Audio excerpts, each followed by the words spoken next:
Welcome back, everyone. In this fifth lecture of problem solving on arithmetic progression, if you have not gone through my previous four lectures on problem solving, then first go through it. I have provided the link in the description. Let's see the few more questions on this proving category of questions. Okay, so let's see this question number 16. If nth term of a progression is linear, then show that it is an AP. तो इसका क्या मतलब है कि आपका nth term linear है।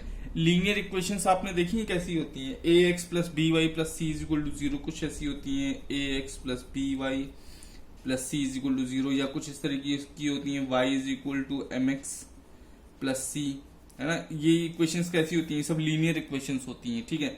तो आपका जो nth टर्म है, जो आपका an है, an वो लीनियर इक्वेशन है, ठीक है। n में वो आपका n क्या वेरिएबल है यहाँ पे, जैसे यहाँ पे x और y वेरिएबल होते हैं, आपको पता होगा। वैसे यहाँ पे an क्या है, an है आपका nth टर्म और उसमें n क्या है, वेरिएबल है। तो ये आपका बन जाएगा कुछ इस तरीके से कि पी एन प्लस क्यू। देखिए ये एक लीनियर इक्वेशन मैंने बना दी यहाँ पे आपकी इस टाइप की, ठीक है। तो अगर an आपका लीनियर है तो प्रूफ कीजिए कि ये आपका एक अर्थमेटिक प्रोग्रेशन है। तो अर्थमेटिक प्रोग्रेशन के लिए हम लोग क्या प्रूव करते हैं, हम लोग के पास क्या होना चाहिए, हम लोग के पास कुछ इस तरीके की चीज होनी चाहिए कि जो टर्म्स हैं उनके बीच का डिफरेंस कॉमन हो। यही तो अर्थमेटिक प्रोग्रेशन की पहचान है कि जो कंसेक्यूटिव टर्म्स होते हैं उनके बीच का डिफरेंस कॉमन रहता है। तो हम लोग थ्री टर्म्स ले लेंगे, यहाँ पे थ्री जनरल टर्म्स ले लेंगे। एक टर्म ले लेंगे ए एन माइनस वन, एक ले लेंगे ए एन और एक ले लेंगे ए एन प्लस वन। n की किसी भी वैल्यू के लिए ये तीन टर्म्स आपके बन सकते हैं। जैसे यहाँ पे n2 रख दो तो ये बन जाएगा a1 a2 a3, n3 रख दो तो ये बन जाएगा a2 a3 a4, या n100 रख दो तो ये a99 a100 a101। तो पूरी सीरीज में ये कुछ भी हो सकते हैं ये तीन टर्म्स, ठीक है। तो हमें करना क्या है कि हमें प्रूव करना है कि ये तीनों टर्म्स के बीच में जो डिफरेंस है वो आपका कॉमन डिफरेंस है, मतलब वो चेंज नहीं हो रहा है, वो सेम है। तो ऐसा करते हैं कि an तो आपको पता ही है, an माइनस वन की वैल्यू देखते हैं क्या है। an माइनस वन इक्वल होगा, अच्छा जहां पे n था वहां पे n माइनस वन है, तो यहाँ पे जहां n लिखा है वहां पे क्या लिख देंगे, n माइनस वन लिख देंगे। Simple p n minus one q sorry plus q, ये आपका हो गया an माइनस वन। अब a n प्लस वन लिखना है तो ये जगह p n plus one plus Q, ठीक है। ये आपका आ गया ए एन प्लस वन। अब पहले तो डिफरेंस निकालो इसमें और इसमें, second term minus first term में, तो वो आपका आ जाएगा ए एन माइनस वन। वो आपका क्या होगा, देखो ए एन क्या है, ए एन है आपका पी एन प्लस क्यू, ठीक है, पी एन प्लस क्यू। इसमें से आप माइनस कर दीजिए ए एन माइनस वन, जो कि आपका क्या है, ये है। तो हम माइनस करेंगे P N minus one plus Q, ये तो हमें मिलना चाहिए P N plus Q minus P N minus P plus Q. इसको मैंने ओपन कर दिया, माइनस इंटू माइनस प्लस होगा ये, ठीक। तो आपको मिल रहा है पी एन कैंसिल और जहां ब्रैकेट लगेगा ये हो जाएगा माइनस, ठीक है। थोड़ा सा कैलकुलेशन देख लीजिएगा, ये हो जाएगा कैंसिल, तो आपको मिल जाएगा सीधे सीधे P। अब आप देखिए अगर आप ए एन प्लस वन में माइनस करेंगे ए एन तो आपको क्या मिलेगा, इसमें से ये टर्म माइनस करके देखो तो ये टर्म क्या है आपका, कहाँ लिखा है, ये लिखा हुआ है। तो ये हो जाएगा P n plus one plus Q minus, bracket लगा लीजिए पहले से, गलती ना हो कोई, और ये पूरा का पूरा टर्म यहाँ पे लिख दीजिए पी एन प्लस क्यू, ठीक है। तो अब आपको मिल जाएगा P N plus P plus Q minus P N minus Q, जो कि फिर से आ जाएगा पी। तो आप देख रहे हैं ना कि इस चीज की वैल्यू और इस चीज की वैल्यू, दोनों की वैल्यू क्या है, पी है। तो कॉमन डिफरेंस आपका क्या आ रहा है, सेम आ रहा है। So when the common difference is same you can say it's an AP, okay, so it is an AP as A N minus one is equal to A N plus one minus A N, ठीक है, is constant, ये भी आप कह सकते हैं। अब आ जाते हैं इस क्वेश्चन पे कि in an AP if pth term is q and qth term is p। ये देखिए क्वेश्चन हम लोग पहले कर चुके हैं, ये आपके फर्स्ट या सेकंड लेक्चर में मैंने बताया होगा आपको कि if pth term is q and qth term is p then show that p plus q then show that nth term is p plus q minus n। तो इस क्वेश्चन को जरा प्रूफ करते हैं हम लोग कि ये pth टर्म मतलब ap is equal to q है और qth term aq is equal to p है। तो इसको जरा ओपन करोगे तो तुम्हें मिल जाएगा a plus p minus one D is equal to q, और इसको ओपन करोगे तो मिल जाएगा a plus q minus one D is equal to p। दोनों को आप माइनस कर दीजिए, माइनस माइनस माइनस ये कट गए, तो p माइनस वन डी में से माइनस हो रहा है q माइनस वन डी और मिल रहा है आपको q माइनस p। तो d कॉमन ले लीजिए, p minus one minus q minus one और d बाहर is equal to q minus p। अब ये यहाँ पे क्या देगा आपको, ये देगा ब्रैकेट हटा दो, p minus one minus q plus one d is equal to q minus p। ये कैंसिल, बच रहा है p minus q, d is equal to q minus p। तो d की वैल्यू हो गई q minus p upon p minus q।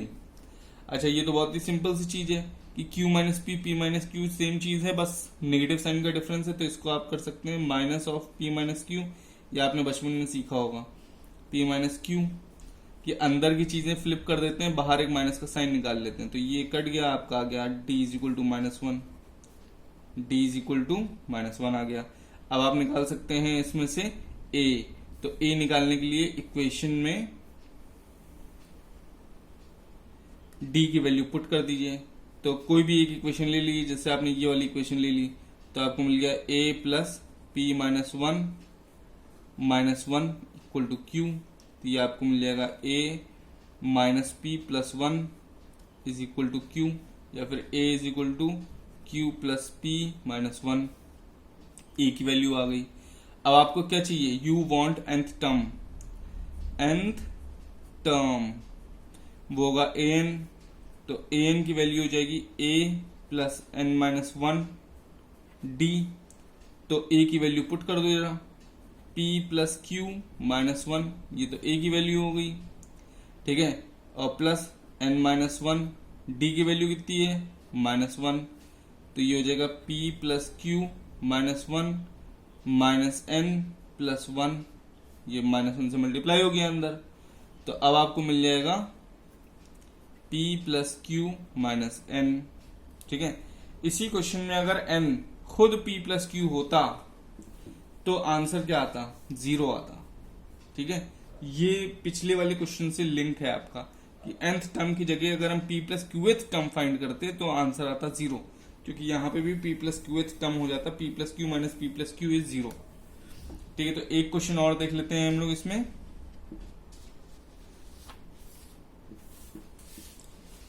Question number 18 है ये।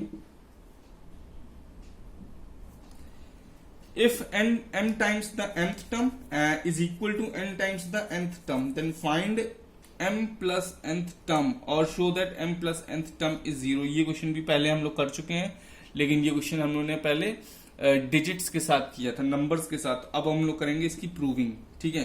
तो क्वेश्चन ये कह रहा है कि m times mth term, m times mth term is equal to n times nth term.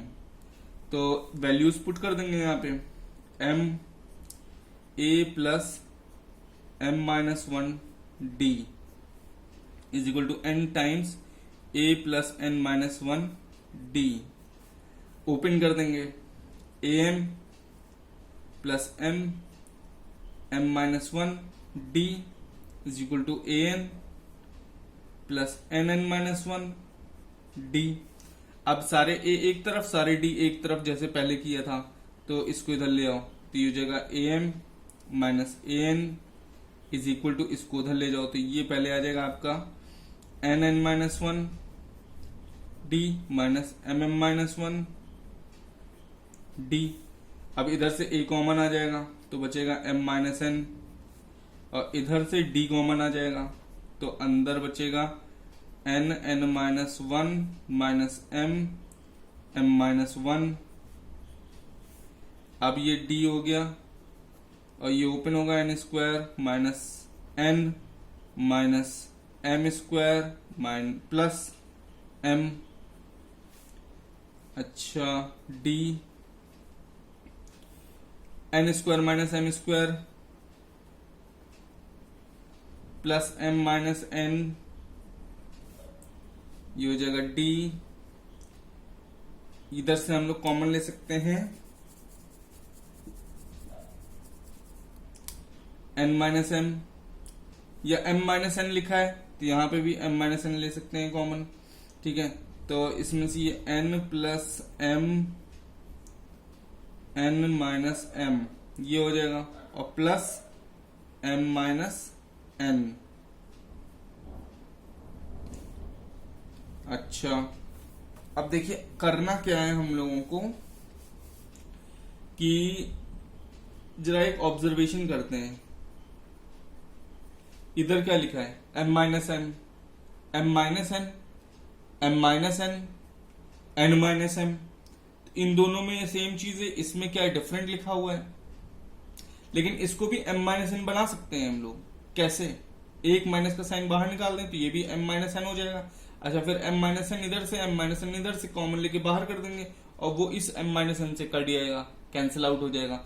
इसलिए हम लोग थोड़ा पहले से दिमाग लगाएंगे और इसको कन्वर्ट कर लेंगे m माइनस n में, तो ये हमारा बन जाएगा d माइनस बाहर n प्लस m,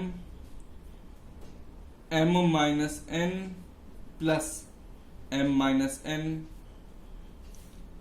अब m माइनस n इस पूरे टर्म से और इस टर्म से बाहर ले लो common, m minus n d, यहां बचेगा माइनस m माइनस n और प्लस 1, ठीक है।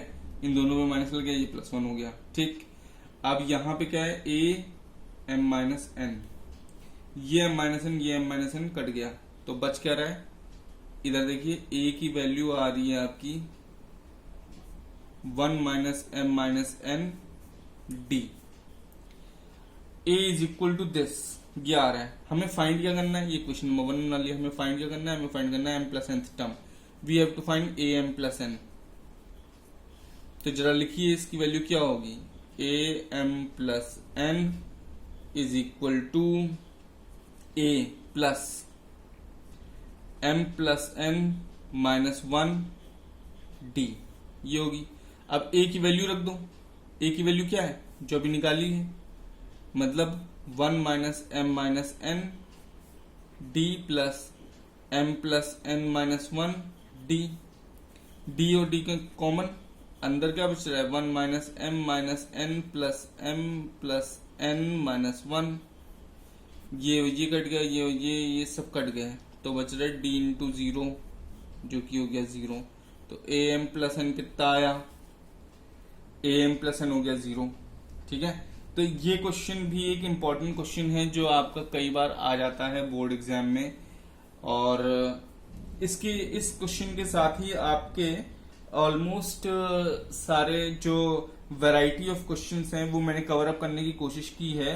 कुछ रह भी गए होंगे तो वो आप मुझसे पूछ सकते हैं डाउट्स में, post your doubts in the comments, और you can contact me on my email ID. Okay, so let's wind up this portion.